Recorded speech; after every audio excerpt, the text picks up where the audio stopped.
Dun sa question na pag maglalagay ba ng engine oil filter, dapat bang lagyan ng oil sa loob o hindi na? Well, didepende yan dun sa posisyon ng filter. Kung yung filter ay pataob, dapat huwag mo nang lagyan kasi matatapon lang yon. Now, kung yan ay pataas or patagilid, mas okay na lagyan mo. Kasi ang idea dyan is bago mag-circulate yung oil sa loob ng engine, normally dadaan muna yan sa filter. Now, the less yung delay ng oil, the better. Kasi mas less yung wear and tear na mangyayari sa mga parts na dapat i-lubricate.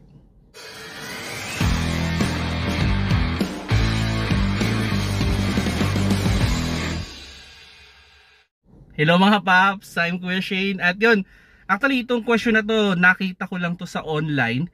At yun, dapat daw bang lagyan ng oil yung engine filter o hindi na. Yun nga. Ang normal kasing idea sa mga engine, bago mag-circulate yung oil, dadaan muna yan sa filter. Now, kung yung filter natin ay walang laman, may slight delay, okay, bago pumunta dun sa ibabaw yung oil. Okay? So yung delay na yon, yes, milliseconds lang yon kung tutuusin. Pero dahil sa bilis ng ikot, mas okay na nalulubricate agad yan. Kaya nga normally pag nag-change oil tayo, okay, tas kalalagay lang ng oil, pag start, may konting ingay.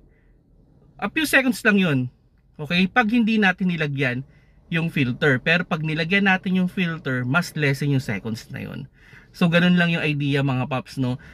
Sabihin na natin kung patagilid yung salpak, kahit mga 1/4 nung can, tapos ikot-ikot nyo ng konti, ano naman yun papasok naman yung sa loob.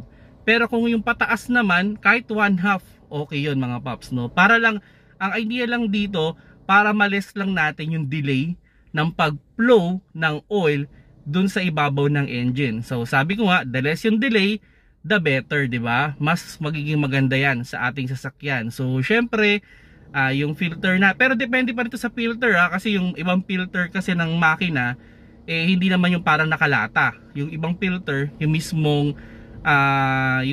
yung parang paper type na kagad, no? So yun na yung nilalagay. So pag yun, hindi yung nilalagay, yung syempre hindi na yung binababad, talagang sinasalpak na yun. So depende yan sa mga makina. Pero yung mga common na engine kasi natin dito, ganun lang yung sistema. Okay? Kumbaga, naka-can naman yan, depende sa pasok. Meron kasi mga filter na paibabaw.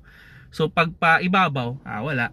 Tatapon lang yun, sayang lang. Pero yun nga, kung patagilid, actually yung Mirage ko, tsaka yung Ion ko, puro patagilid. Kaya ang nilalagay ko lang na oil doon, mga 1/4 lang.